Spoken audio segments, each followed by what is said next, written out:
Hello everyone, स्वागत है आप सभी का हमारे आज के वीडियो में। तो यार ये वीडियो जो है ये बहुत इंपॉर्टेंट रहने वाला है WBJE 2022 एस्पिरेंट्स के लिए। देखिए, जो स्टूडेंट्स ने भी WBJE का फॉर्म भरा है उन लोगों का यार जो ड्रीम कॉलेज होता है वो जादवपुर यूनिवर्सिटी ही होता है, और जहाँ पे वो ट्राई करते हैं कि एक बेटर ब्रांच उनको मिल पाए। तो यहाँ पे जो है जादवपुर यूनिवर्सिटी इतना खास क्यों हो जाता है, तो मैं आपको शॉर्ट में एक बात बताना चाहूंगा। अगर आप स्टैटिस्टिक्स पे नजर डालें 2021 के, तो वहां की जो हाईएस्ट सैलरी थी वो 58 लाख पर एनम थी। देन एवरेज सैलरी भी काफी बढ़िया है। और सबसे बड़ी बात ये हो जाती है कि इस कॉलेज की जो फीस है वो काफी कम है। मतलब आप मान लीजिए कि 15,000 के आसपास, तो 15,000 के आसपास की फीस में जो है आप पूरे 4 साल अपने कॉलेज के निकाल लेते हैं। और ये जो है स्टूडेंट्स खुद भी पे कर सकते हैं अगर वो साइड में कुछ फ्रीलांसिंग प्रोजेक्ट या ऐसी कोई चीजें करे। तो ये जो है ये कॉलेज बहुत बेहतरीन हो जाता है। अब यहाँ पे जो है इसी वजह से थोड़ी कंपटीशन भी बढ़ जाती है। ठीक है, तो WBJE में आपको एटलीस्ट जो है 130 मार्क्स का टारगेट रखना है ताकि आपको जादवपुर में जो है CS ब्रांच मिल पाए। और कुछ स्टूडेंट्स को ये भी डाउट रहता है कि इस कॉलेज में जो है बहुत ज्यादा रिजर्वेशन रहता है, तो इस कारण से उनका नहीं हो पाएगा। तो इसको लेकर भी एक वीडियो मैं पहले ही बना चुका हूँ। अगर किसी को कोई भी दिक्कत है उस बारे में तो आप जाके उस वीडियो को जरूर रेफर करें। तो जो है आपको आपकी चीजें सारे डाउट्स जो है वो क्लियर हो जाएंगे। चलिए, तो इस वीडियो में अपन देखने वाले हैं कि जो आपको मैं जिस हिसाब से बता रहा हूँ कि जादवपुर CS के लिए आपको इतना बड़ा टारगेट रखना पड़ता है, उस टारगेट को हम कैसे जो है बचे हुए टाइम में अचीव कर सकते हैं। यहाँ पे सारे मैं इंपॉर्टेंट पॉइंट्स यहाँ पे डिस्कस करना चाहूंगा। तो सबसे पहला जो पॉइंट हो जाता है वो ये है कि देखिए, हमें जो है बाकी एग्जाम की डेट्स के बारे में ज्यादा कुछ पता नहीं है। ठीक है, जेई मेंस का भी रजिस्ट्रेशन स्टार्ट नहीं हुए। देन जो स्टूडेंट अगली एग्जाम बहुत ज्यादा इंपॉर्टेंट जो कि देते हैं वो है बिटसेट, उसके बारे में भी डेट्स का हमें पता नहीं है। तो जब इन सारी एग्जाम्स के बारे में नहीं पता है और WBJE की डेट का जो है आपको पहले से पता है, तो ये जो है ये शेड्यूल हुई है जो है 23 अप्रैल के लिए। तो यहाँ पे जो है आप देख सकते हैं कि 23 अप्रैल जो है एक टेंटेटिव डेट है, बट अगर जो है हमारी वेव अभी जो है जल्दी खत्म हो जाती है तो इस टाइम पे ही जो है हमारी एग्जाम शेड्यूल रहेगी। अब यहाँ पे जो है WBJE में आपके टोटल 2 पेपर होते हैं। एक पेपर हो जाता है आपका मैथ्स का, देन पेपर 2 में जो है आपका फिजिक्स एंड केमिस्ट्री दोनों रहता है। तो टोटल आपके 4 घंटे का पेपर रहता है। तो यहाँ पे जो है जिस हिसाब से अपन देखें कि 11 से 1 जो है आपका मैथ्स रहेगा, देन 2 से 4 जो है आपका फिजिक्स केमिस्ट्री रहेगा। तो बीच का ये जो 1 घंटा है ना, इससे भी हम यही कह सकते हैं कि ये एग्जाम का ही टाइम हो जाता है।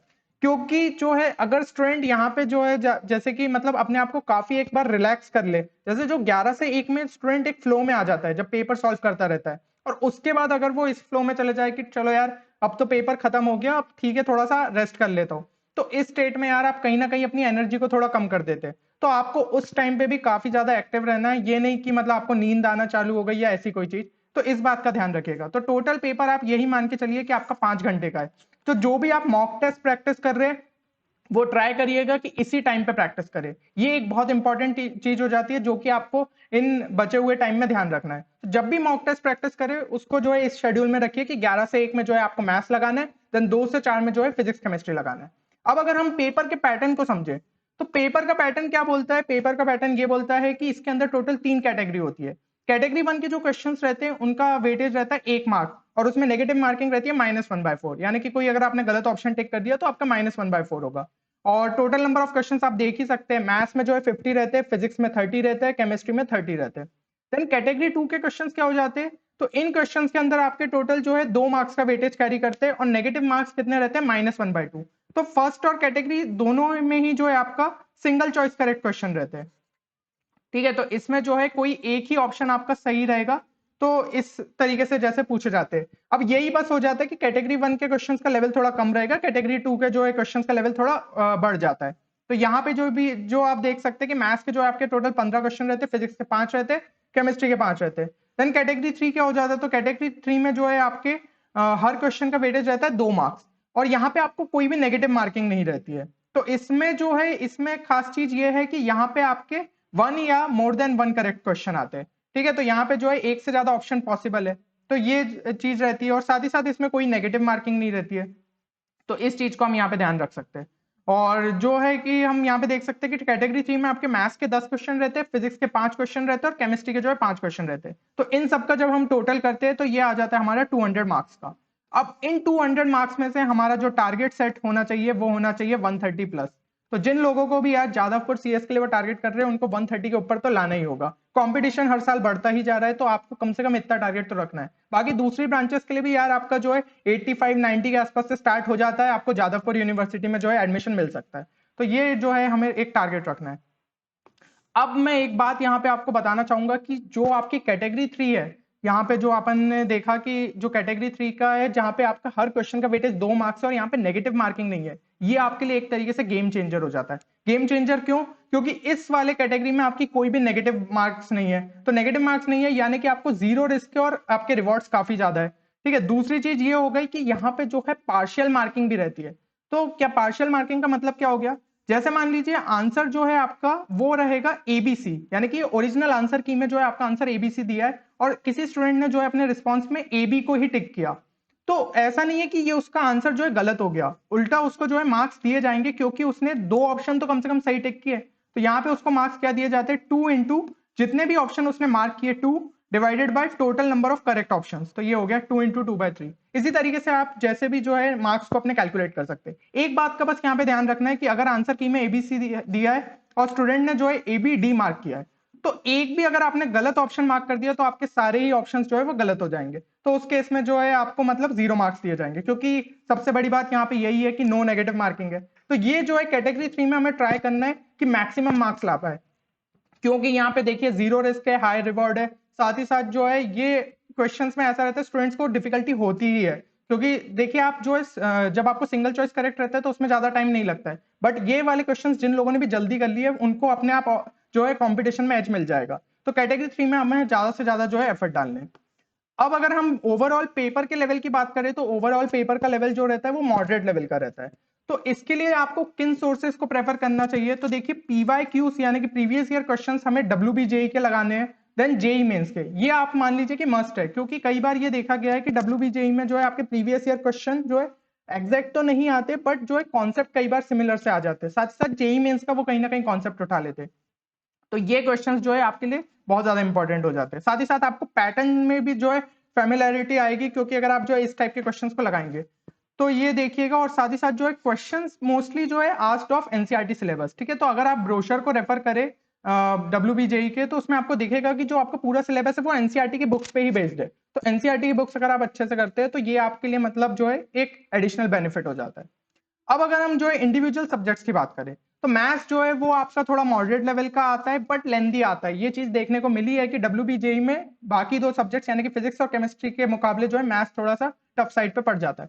तो आप ये कह लीजिए कि यहाँ पे जो है आपको स्पीड एंड एक्यूरेसी काफी ज्यादा बिल्ड करनी है, क्योंकि आप देख रहे हैं क्वेश्चंस काफी ज्यादा है और टाइम थोड़ा सा कम मिलता है हमें। तो जितना ज्यादा आपको स्पीड हो सके उतना ज्यादा आपको बिल्ड करनी है। तो मॉक टेस्ट जितने आप सॉल्व करेंगे प्रॉपर टाइमर के साथ, अपने आप आपकी स्पीड बढ़ते जाएगी।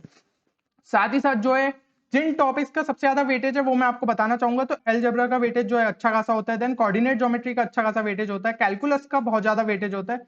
तो इन पे जो है आप ज्यादा फोकस करिए। ठीक है, बचे हुए जो ट्रिग्नोमेट्री हो गया, आपका वेक्टर 3D, उनका जो है एग्जाम में रिलेटिवली कम होता है। वेक्टर 3D का हम वैसे देखते हैं मेंस में काफी ज्यादा होता है, लेकिन यहाँ पे जो है आप इन तीनों टॉपिक को अगर बहुत ज्यादा कर लेते हो तो that is more than enough. तो ये चीज हो गई। बाकी जो है अगर आपको लेकिन ज्यादा से ज्यादा स्कोर लाना है तो पूरा ही सिलेबस करके जाइए, यही मेरा जो है आपके लिए सलाह रहेगी।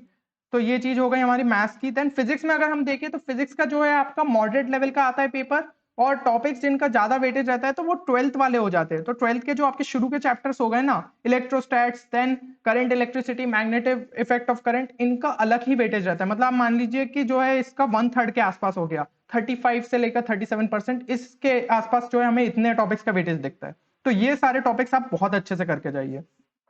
और फिजिक्स के लिए भी यार आप क्या है जो कि मैंने आपको बताया कि एनसीईआरटी बुक एक बार अच्छे से पढ़ लीजिए, देन एससीवी के प्रॉब्लम्स सॉल्व कर लीजिए। तो ये सब जो है आपको हेल्प करेंगे। डब्ल्यूबीजेई में फिजिक्स बहुत ज्यादा टफ नहीं पूछा जाता है, मॉडरेट लेवल का देखने को मिलता है। तो ये जो है आप मेरे हिसाब से आपसे इजीली हो जाएगा। देन केमिस्ट्री तो यार काफी इजी आती है डब्ल्यूबीजेई की, तो अगर आप जो है एनसीईआरटी की बुक्स भी बहुत अच्छे से कर लेते तो ये शायद आपके लिए काफी रहेगा। बस जो है आपको लगातार जो है प्रैक्टिस करते जाना है क्वेश्चंस की, क्योंकि यहाँ पे बहुत बड़ी चीज जो है वो है स्पीड एंड एक्यूरेसी की। तो वो अगर आपको बिल्ड करनी है तो ज्यादा से ज्यादा क्वेश्चंस जो है आपको सॉल्व करने पड़ेंगे, वो भी एक प्रॉपर टाइमर के साथ। अब यहाँ पे अगर हम वेटेज की बात करें तो जो है आपके तीनों सेक्शन हो जाते हैं। इनऑर्गेनिक का यहाँ पे 28% देखने को मिलता है, ऑर्गेनिक का 32% देखने को मिलता है, और फिजिकल का जो है 40% देखने को मिलता है। तो फिजिकल का वेटेज जो है रिलेटिवली थोड़ा ज्यादा है। तो फिजिकल में ये भी चीज हो जाती है कि न्यूमेरिकल जो क्वेश्चन पूछे जाते हैं वो आपसे इनऑर्गेनिक और ऑर्गेनिक से थोड़ा ज्यादा टाइम लेते हैं। तो मेरी सलाह यही रहेगी कि इन क्वेश्चंस को आखिरी में करिए। वेटेज भला ही ज्यादा है, लेकिन अगर इनऑर्गेनिक और ऑर्गेनिक मिला के आपने जल्दी कर लिए क्वेश्चन तो फिजिकल के लिए आपको अपने आप टाइम मिलेगा। तो ये जो है ये आपके लिए एक बेस्ट स्ट्रेटेजी हो जाती है। तो ये सारी चीजें अगर आप जो है अपने अगले 3 महीने के जितना भी आपके पास टाइम बचा है उसमें ध्यान रखते हैं तो डेफिनेटली आपके मार्क्स को एक अच्छा खासा बूस्ट मिलेगा। अब अगर हम बात करें कि जो है इस चैनल पे आपको जो WBJE से रिलेटेड क्या नेक्स्ट कंटेंट देखने को मिल सकता है, तो हम ट्राई करेंगे कि आपके लिए जो PYQs है वो सॉल्व करके बताए, तो उससे क्या है आपको आइडिया लगेगा पेपर में जो है किस पैटर्न पे क्वेश्चंस पूछे जाते हैं और आपको लेवल ऑफ डिफिकल्टी के बारे में भी पता चलेगा। साथ ही साथ थोड़े बहुत आपके लिए शॉर्ट ट्रिक वीडियोस भी लाए जाएंगे जिसके अंदर अपन डिस्कस करेंगे कि क्वेश्चन को ऑल्टरनेटिव मेथड से और कितने जल्दी सॉल्व किया जा सकता था। और स्पेशली जो है ये मैथ्स के लिए काफी ज्यादा हेल्पफुल है क्योंकि हम मैथ्स में देख रहे हैं कि वो तो आपका लगभग 50% ही वेटेज हो गया और मैथ्स जो है थोड़ा सा टफर साइड भी आता है, तो यहाँ पे ये चीज बहुत इंपॉर्टेंट हो जाती है। तो आप जो है एक बार कमेंट सेक्शन में जरूर बताइए कि इनमें से आप किस पे और वीडियोस देखना चाहिए, और आपके पास अगर WBJE से रिलेटेड और भी कोई आइडिया है तो डेफिनेटली एक बार कमेंट सेक्शन में बताइए। और साथ ही साथ यार अगर आप लोग चैनल पे नए हैं तो इसे सब्सक्राइब करना ना भूले क्योंकि इस पे जो है आपको अलग अलग कॉम्पिटेटिव एग्जाम्स जैसे आपकी WBJE हो गई, then BITSAT, JEE mains, JEE advance, इससे रिलेटेड लगातार कंटेंट देखने को मिलेगा। तो चलिए मिलते हैं अगले वीडियो में, तब तक के लिए take care and good bye.